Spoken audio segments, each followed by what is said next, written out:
বিএনপির শতাধিক নেতাকর্মী দা রামদা ইট পাটকেল ও দেশীয় অস্ত্রশস্ত্র সহ উদ্দেশ্য প্রণোদিতভাবে আমাদের পথসভার দিকে একটি মিছিল নিয়ে আসে। ইতিমধ্যে সিসিটিভি ফুটেজ প্রশাসনকে দেওয়া হয়েছে। হামলার সাথে যুক্ত সকল বিএনপি সন্ত্রাসী ক্যাডারদের বিরুদ্ধে মামলার প্রস্তুতি চলছে। এটা একেবারে ক্রিস্টাল ক্লিয়ার, এরা সবাই বিএনপির নেতাকর্মী ছিল এবং আমরা নাম বলবো এবং মামলা হবে। আপনাদেরকে মামলার একটা কপি নিশ্চয়ই আপনারা থানা থেকে সংগ্রহ করবেন। একটা কথা খুব স্পষ্ট করে বলি, এই সন্ত্রাসীদের প্রায় সবাই বিএনপি রানিং কমিটির নেতাকর্মী। 3-4 জন বহিষ্কৃত নেতাকর্মী এখানে ছিল। সুতরাং বহিষ্কৃত নেতাকর্মী বলে বিএনপি এই ন্যাক্কারজনক সন্ত্রাসী কর্মকাণ্ডের দায় এড়াতে পারে না। আমরা বিএনপির এই বহিষ্কার নাটক করে দায় সারা কর্মকাণ্ড আর দেখতে চাই না।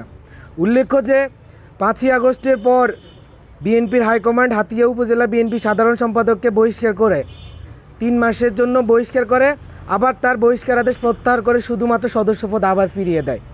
সুতরাং আমরা এইসব আইওয়াস বিচার কেন্দ্রীয় বিএনপির হাইকমান্ড থেকে আমরা দেখতে চাই না। তারা বহিষ্কার করে, উপর থেকে বহিষ্কার করে, আবার প্যাট্রোনাইজ ছত্রছায়া রাখে, ছায়া শক্তি হিসেবে তাদেরকে রাখে, আবার 4-5 মাস পর তাদের বহিষ্কার আদেশ প্রত্যাহার করে। সুতরাং এসব বহিষ্কার নাটক করে সন্ত্রাসীদেরকে দলের মধ্যে আশ্রয় দিয়ে এই যে সন্ত্রাসী পরিস্থিতি আওয়ামী লীগ স্টাইলে কায়েম করতে চাচ্ছেন, এটার পরিণতি সুফল হবে না, এটা পরিণতি অত্যন্ত ভয়াবহ হবে বলে আমরা মনে করছি। যাই হোক, উত্তপ্ত স্লোগান দিয়ে তারা পরিস্থিতি ঘোলাটে করার অপচেষ্টা করে, কিন্তু আমরা তাদের উস্কানিতে পা না দিয়ে অত্যন্ত শান্তিপূর্ণভাবে পথসভা চালিয়ে যেতে থাকি। আপনারা ফেসবুক লাইভ দেখেছেন, সকল ভিডিও আপনাদের কাছে দেওয়া হবে, আপনারা দেখেছেন বা ইতিমধ্যে দেশবাসী দেখেছেন। আমরা বারবার আমাদের নেতাকর্মীদেরকে সংযত করে রেখেছি, বলেছি আমরা কোনো প্রকার উস্কানিতে পা দেব না এবং আমরা কোনো প্রকার উস্কানিতে পা দিইনি। পথসভা শেষে আমরা শান্তিপূর্ণ মিছিল নিয়ে বের হয়ে যাওয়ার সময় বিএনপি সন্ত্রাসী বাহিনী আমাদেরকে বাধা দেয়। এতে আমরা হান্নান মাসুদ ভাইয়ের নেতৃত্বে রাস্তায় বসে পড়ি, তাদের উস্কানিতে পা না দিয়ে।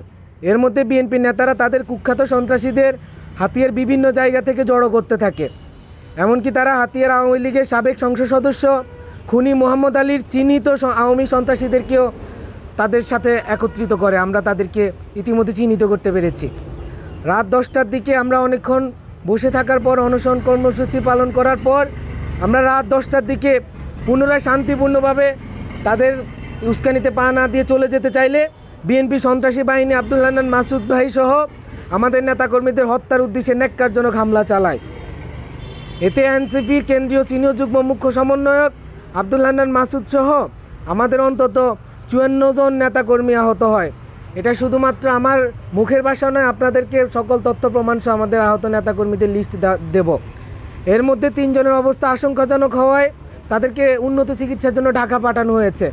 15 জনের অবস্থা গুরুতর, 12 জনকে এখনও হাতিয়া 50 শয্যা বিশিষ্ট হসপিটালে এখনও চিকিৎসাধীন আছে।